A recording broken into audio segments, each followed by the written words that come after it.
I found him to be a very down to earth person. ورنہ عام طور پہ ہم لوگ جب پالیٹیشنس وغیرہ سے ملتے ہیں اور خاص طور پہ وہ پالیٹیشنس جو مختلف عہدوں کے اوپر چلے جائیں تو ان میں سے کئیوں کے دماغ بھی خراب ہو جاتے ہیں. حقیقت ہے یہ, مطلب وہ ہم نے تو اب اتنا ایکسپیرینس ہو گیا ہے کہ ہم جب ان لوگوں سے ملتے ہیں تو ہم نے ان کو اپوزیشن میں بھی دیکھا ہوتا ہے اور جب یہ حکومت میں آتے ہیں تو ان کے رنگ بدل جاتے ہیں. تو اور یہ سب تمام جماعتوں کے ساتھ ہے. میں نے پاکستان تحریک انصاف میں 2018 میں جب ان لوگوں کی گورنمنٹ آئی تو وہ لوگ جو اس سے پہلے کبھی کسی عہدے پہ نہیں رہے تھے ان کو ہم نے اس سے پہلے 2017 16 15 14 اس کے اندر جب ہم نے دیکھا تھا تو اس وقت رویے کچھ اور ہوتے تھے. جب 2018 میں وہ گورنمنٹ میں آئے تو ان کے رویے بالکل تبدیل ہو گئے. اس کے بعد 2024 کے اندر جب انتخابات ہوئے اور نون لیگ کی گورنمنٹ آ گئی تو نون لیگ کے کئی ایسے لوگ جو پہلے بڑے ڈاؤن ٹو ارتھ ہوا کرتے تھے, تمیز کے دائرے میں رہتے تھے, ان کے اندر پھوپھا آ گئی. وہ آج بھی ہے, دماغ خراب ہو گئے ہیں چند لوگوں کے, تو ہو جاتے ہیں, ڈزنٹ میٹر. تو ایک ایسا شخص جس کا تعلق جو ہے وہ فاٹا کے علاقے سے ہو اور اس کے بعد وہ سی ایم بن جائے, it could bound to happen کہ ایکچولی ان کے دماغ کے اندر بھی جو ہے وہ کوئی پرابلم آ جائے. لیکن I found him to be very down to earth person. سب کے ساتھ بڑے عزت احترام کے ساتھ ملے. He had very smiling face اور بڑے تمیز کے ساتھ جو ہے کوئی وہ جسے کہتے ہیں نک کچی کر کے گل نہیں کر رہے تھے. بڑے very down to earth person.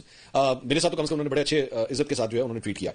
اور ناٹ جسٹ دیم بلکہ ایون ان کا جو باقی جو اسٹاف بھی وہاں پہ موجود تھا میرے ساتھ انہوں نے کم سے کم بہت اچھا انٹریکشن کیا. اب جب گفتگو کا آغاز ہوا تو obviously